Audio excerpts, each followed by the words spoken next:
Magandang gabi muli sa inyong lahat mga kaibigan. Ayan, sumapit na naman po ang gabi kaya sharing time po muna tayo. At dito po tayo kukuha sa awit chapter 4. Ito po ay bahagi ng panalangin panggabi. Pero isang verse lang po ang ating babasahin mga kaibigan para hindi naman po kayo mainip po. Pero sa mga gustong-gusto makarinig ng salita ng Diyos kahit gaano pa ito kahaba ay naroon talaga ang kanilang kauhawan sa pakikinig. Pero ngayong gabi, ito lang po ang aking babahagi sa inyo. Muli po nating buksan mga kaibigan ang ating mga Biblia sa awit chapter 4 verse 8. Ito po yung last verse ng panalangin panggabi. Sabi po dito sa verse 8, sa aking paghimlay, ako'y mapayapa pagkat ikaw, Yahweh, ang nangangalaga. Purihin po ang ating Diyos at salamat sa ating Panginoon sa kanyang salita na napakaganda. Po. Kaya atin pong pag-usapan ito. Masarap po itong pag-usapan, itong verse na to. Psalms chapter 4 verse 8 sa English Bible at sa Tagalog Bible naman ay awit chapter 4 verse 8. Uulitin ko mga kaibigan ha. Sa aking paghimlay, ako'y mapayapa pagkat ikaw, Yahweh, ang nangangalaga. Ang sarap po. Alam niyo po mga kaibigan, nung araw po, nung hindi ko pa alam kung paano po ang pagiging ugali o karakter ng isang tunay na anak ng Diyos. Kapag oras na po ng gabi, hindi po ako nakakatulog kasi ang dami kong iniisip. Andyan yung mga problema, mga suliranin. Minsan, meron ka pang iniisip na kaaway. Minsan, iniisip mo paano tayo makaganti sa mga taong wala nang ginawa, kundi siraan tayo. Nandyan yung kung paano natin disiplinahin ang ating mga anak. Andyan yung saan na naman kaya tayo kukuha ng mga pangbayad ng kuryente, pangbayad sa upa ng bahay, pangbaon, pangbili ng bigas. Kumbaga, lahat yan ay dumaan yan sa buhay ko. Mga suliranin, kaya di pa ako nakakatulog ng maayos sa gabi. Dumarating sa punto na mahihiga nga ako ng maaga, alas 8, alas 7 ng gabi. Pero alas 12 na ng gabi, hindi pa rin ako nakakatulog. Bakit? Kasi punong-puno po ang aking isipan ng mga alalahanin sa buhay. Pero purihin po ang Panginoon nung patuloy po akong nagbabasa ng salita ng Diyos na talagang ninanamnam ko po, inuunawa ko po at talagang hinihiling ko sa Panginoon na Lord, ipaunawa mo naman sa akin ang iyong salita kasi parang hindi okay yung sasabihin natin, anak tayo ng Diyos, napakabait ng ating Diyos, makapangyarihan ng ating Diyos. Pero bakit hindi nangyayari sa buhay natin yung kapangyarihan ng Panginoon? Di po ba? Parang hindi tayo tinatabla ng kapangyarihan ng Diyos. Para bang, kumbaga ay, kapag may isang bahay, andun lang tayo sa labas, at nauulanan tayo, naiinitan, pero yung mga nasa loob ng bahay ay maayos ang kanilang kalagayan. Kasi nga mga kaibigan, kapag tayo ay wala talagang tamang relasyon sa Panginoon at tunay na pananampalataya sa Diyos o totoo, tama na uri ng pananampalataya sa Diyos, talaga pong matatalo po tayo ng mga pagsubok, suliranin sa ating mga buhay.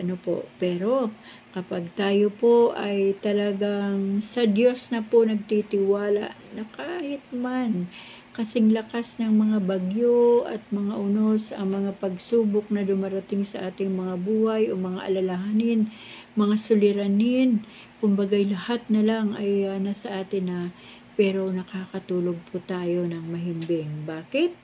Kasi kapag tayo po ay may tunay na natiwala sa Diyos, na may pananampalataya sa Diyos, at tama na ang uri ng ating pamumuhay sa Diyos, tamang relasyon sa Panginoon, at nagpapatuloy sa katuwiran o nagpapatuloy na lumakad sa katuwiran ng Diyos, at ang niyayakap natin ay ang kalooban na ng Diyos. Diyan na po magsisimula yung kapayapaan ng ating isipan.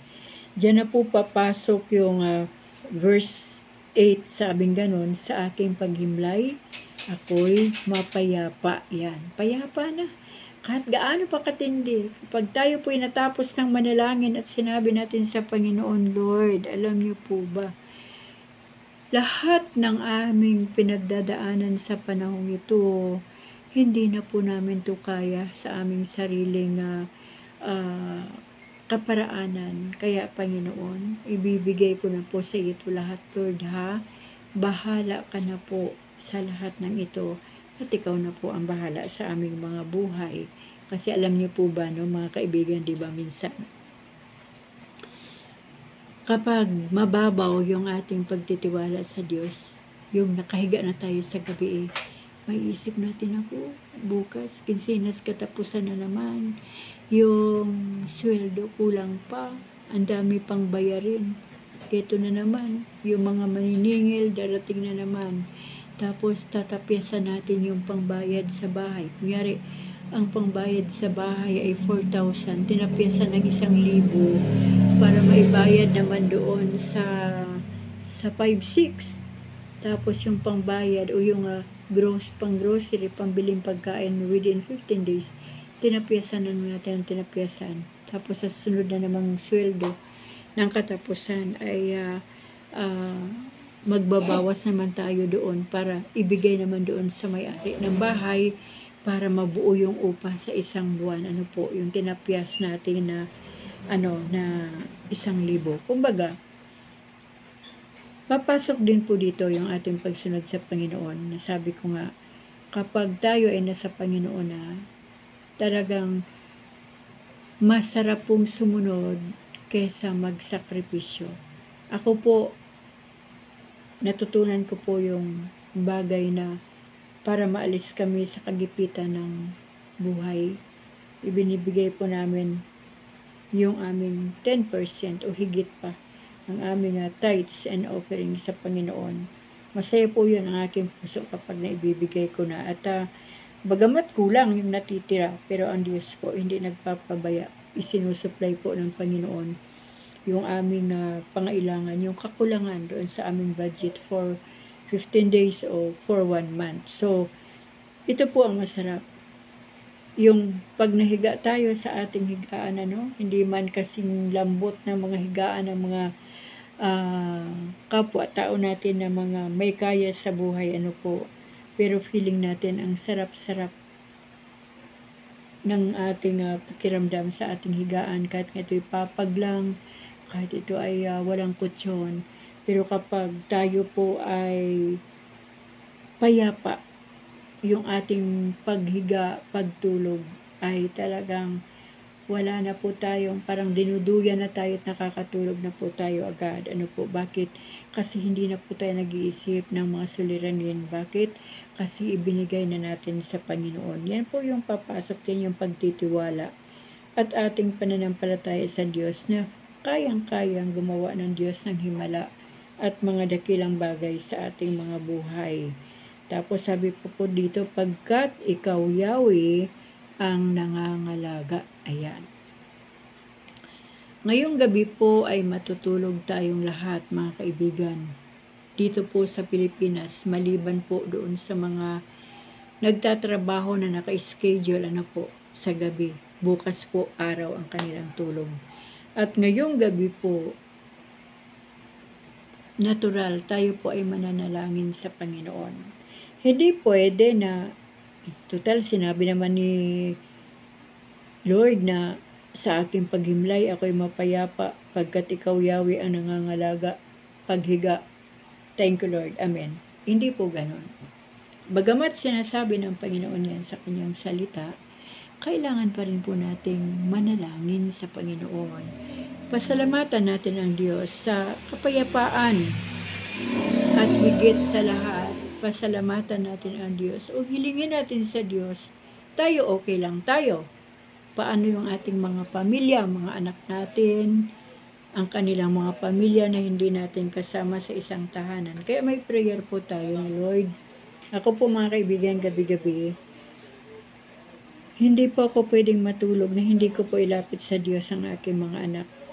Lalo na meron akong anak sa Davao, meron akong anak sa Victoria, Laguna, meron akong anak dito sa aming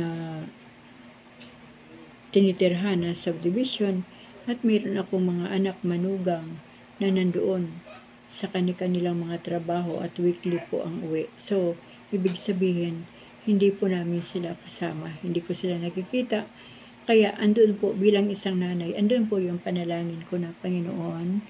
Pagkatapos po, siyempre po, andun po muna yung worship na po, then repentance. Kasi kung hindi po tayo manghingi sa Diyos ng kapatawaran sa buong maghapon na ating ginawa, hindi po natin maiwasan na makapasok yung kasalanan sa isip, sa salita at sa gawa. Minsan meron din tayong nagagawang kasalanan na hindi natin sinasadya. Kaya bago po tayo manalangin o bago tayo lumapit sa Diyos, andyan po yung ating worship, andyan po yung ating repentance, at pagkatapos po ng repentance, andyan na po yung paglapit natin sa Panginoon. Bakit may repentance bago ang prayer? Hindi po diringgin ng Diyos ang ating panalangin kapag meron pong nakahadlang na kasalanan. Kaya nga po, kailangan natin mag-repent at magpalinis sa Panginoon bago po humarap sa trono ng kanyang biyaya. Ano po?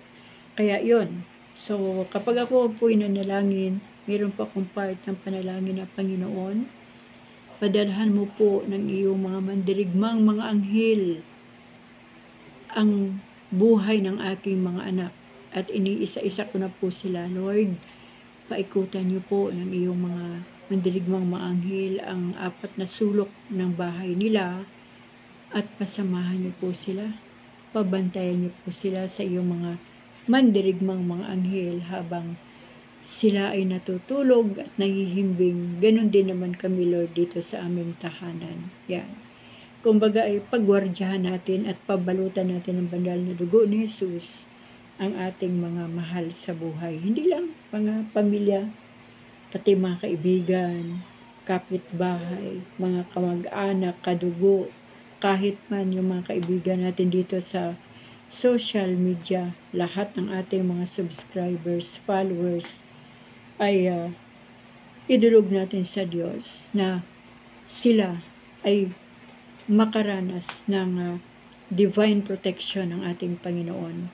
Kaya bago po natin maranasan itong kapayapaan at ang pangangalaga ni Yahweh habang tayo po ay matutulog ngayong gabi, kailangan po nating makipag-usap sa Panginoon. Hilingin natin sa Diyos ang bagay na to. Kasi hindi naman po ito magic na pagpikit ng mata mo ay okay na. Di po ba? Kapag marami tayong suliranin, kahit tayo ay totoong mananampalataya na tama na ang buhay natin sa Diyos, pero kailangan nating manalangin. Kaya po tayo payapa pagdating ng gabi, pag orasan ng tulog, kasi nakapanalangin na tayo sa Panginoon at sinasabi na natin sa Diyos, Ama, ikaw na po ang bahala sa amin, ha? At ako po, very advanced po ako, by faith talaga. At salamat po muli, Ama, sa paggising mo sa amin sa araw ng bukas, ng aking buong sambahayan at lahat ng aking idinalangin sa iyo. At purihin po ang Panginoon, mga kaibigan. Talagang sa bawat umaga ng pagising natin, nakikita po natin, nararamdaman natin na talagang iningatan tayo ng Diyos sa buong magdamag. Inalagaan tayo ng Panginoon. Hindi natin alam kung ilang anghel ng Diyos na mandirigma ang inutusan ng Panginoon para bantayan tayo. Kasing dami ng buhangin sa karagatan ang nilikha ng Diyos na tao. Pero maniwala po tayo doon na sa bawat paglapit natin sa Diyos, isa po tayo doon sa narinig ng Panginoon at pinadalhan niya ng kanyang mga mandirigmang mga anghel upang tayo po ay bantayan. At naroon po ang pangangalaga ng Diyos sa atin. Di po ba? Kapag ang isang magulang umaalis o kunyari, meron lang pupuntahan sandali. O kunyari, aalis yung anak at may kasama, di ba sasabihin ng Panginoon, o ingatan mo yan, ay sasabihin ng tatay o nanay, o ingatan mo yan ha, ang anak ko. Minsan naman, nandoon na yung anak sa isang lugar, pasusundan pa sa isang anak o isang tao na pinagkakatiwalaan na, puntahan mo muna ang anak ko doon kasi tignan-tignan mo siya. Baka may mga sitwasyon doon na hindi maganda. Basta bantayan mo lang yan. Si Lord, ganun po eh. Yan po ang pagkaunawa ko talaga habang ako po ay nagbabasa ng salita ng Diyos. Bakit ko po sinasabi? Kasi mahal po tayo ng Panginoon. Mahal niya po tayo. At sa isang salita lang ng Diyos, nangyayari ang lahat. Pag sinabi ng Panginoon na sa araw ng bukas, lahat ng matutulog ngayong gabi ay magigising sa araw ng bukas. Ulit po ba? Dahil lahat po ay nangyayari sa pamagitan ng salita ng Diyos. Hindi po sa mga kumpas o kagaya ng magic wand na, oops, magic wand. Tumayo ka, mabuhay ka, gumising ka. Hindi po eh. Tandaan po natin mga kaibigan, nalikha po ang lahat ng bagay sa mundong ito, lahat ng planeta, araw, buwan, bituin, lahat ng laman ng karagatan at kabundukan, kaparangan sa pamagitan po ng salita ng Diyos. Pero tayo po na mga tao, ang ginamit ng Lord ay yung lupa, alabok, para magkaroon ng tao at hiningahan ng Diyos ang tao. Pero yung mga isda, mga ibon, mga hayop, hindi po yun hiningahan ni Lord eh. Yun po ay automatic na. Sinabi lang pa yung magkaroon ng mga isda, iba't ibang klase ng mga isda sa karagatan, nagkaroon. Magkaroon ng mga kahoy sa kabundukan, magkaroon ng bundok, sa isang salita ng Diyos nagkaroon. Pero ang buhay natin bilang tao, hiningahan tayo ng Diyos. Kaya ganun po tayo kamahal ng Panginoon, ganun niya tayo iniingatan. Yan. Kaya ngayong gabi sa ating pagtulog mga kaibigan, kung hindi man po tayo nakakapanalangin dati, dahil sa kapaguran, sikapin po natin manalangin para po makuha po natin yung totoong kapayapaan at pangangalaga ng Diyos. Kasi baka hindi na magising, di po ba? Pero kapag ang Diyos po ang nangangalaga sa atin, tiyak may gising po yan kinabukasan. Sabi ng ganun, every gising is a blessing. Ano po? Kaya yan lang po ang nais ng Diyos. Kalimutan muna natin ngayong gabi. Pag kinausap natin ang Panginoon, sino man ang may mga problema at suliranin dyan na nakakarinig nitong aking sharing, ay wala po tayong ibang gagawin mga kaibigan, kundi ang lumapit sa Diyos. Ang hindi natin kaya, ibigay natin sa Panginoon.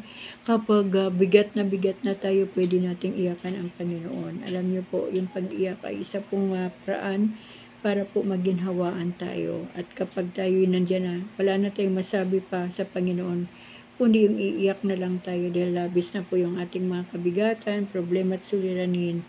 Mararamdaman po natin yung presensya ng Diyos na parang hinahaplos tayo at parang nagsasabi, okay anak, tama na yan, naiintindihan ko ang sitwasyon mo, huwag mo nang alahanin yan, ako na ang bahala sa bawat sitwasyon na iyong nararanasan. Ganun po talaga ang ating Panginoon mga kaibigan. Yun nga po ang sabi ko na dapat lagi nating nararanasan ang presensya ng Holy Spirit. Dapat ang Holy Spirit ay laging nandito sa ating buhay upang sa ganun mararamdaman natin at maranasan natin ang pagkilos ng presensya ng ating Panginoon at pagkilos ng kapangyarihan ng Diyos sa ating mga buhay at sa ating kalagayan sa buhay. Kaya,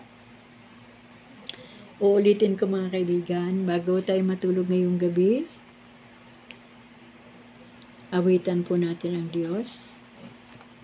Lumapit po tayo sa Kanya na punong-puno ng pagpapakumbaba. Huwag naman po natin gawin yung panalangin na, o Diyos ha, andito na ako. matutulog na ako, bantayan mo ko. Hindi po ganun. Punong-puno ng pagpapakumbaba at paggalang sa ating Panginoon. At pagkatapos po nating manalangin, kung may oras pa rin, pwede pa po tayo magbasa ng Bible. At kung hindi naman, hindi na tayo matulog, ng kapayapaan na po ang ating maranasan. Kaya mga kaibigan, yan lang po ang nais ng Diyos na ipaabot. At lagi po nating tandaan mga kaibigan ha, kapag tayo po humingi na ng tawad sa Diyos, sabihin din natin sa Panginoon, Ama, pinapatawad ko na rin po ang lahat ng nagkasala sa akin para mapatawad mo rin po ako. Yan po ang instruction ng Panginoon sa ating oras ng pananalangin. Kaya, salamat po sa Diyos sa gabing ito mga kaibigan. Salamat po sa kanyang pag-ibig, sa kanyang kabutihan. Salamat sa kanyang salita. Dahil kung wala ang kanyang salita, hindi po natin alam kung paano po mabuhay ng tama sa mundong ito. Kaya salamat sa Panginoon dahil hindi niya po tayo pinababayaan sa bawat salita niya. Nandyan lagi yung mga illustration ng Lord na ibinibigay sa ating isipan. Andyan lagi yung salita na itinuturo niya sa atin kung paano natin ito bitawan. Ano po? Kaya muli, maraming salamat po sa inyong buhay. Purihin po ang Panginoon sa buhay nating lahat. At sa Diyos po ang parangal, ang papuri, ang kadakilaan, kapangyarihan, kabanalan sa pangalan ng Panginoong Hesus. Amen.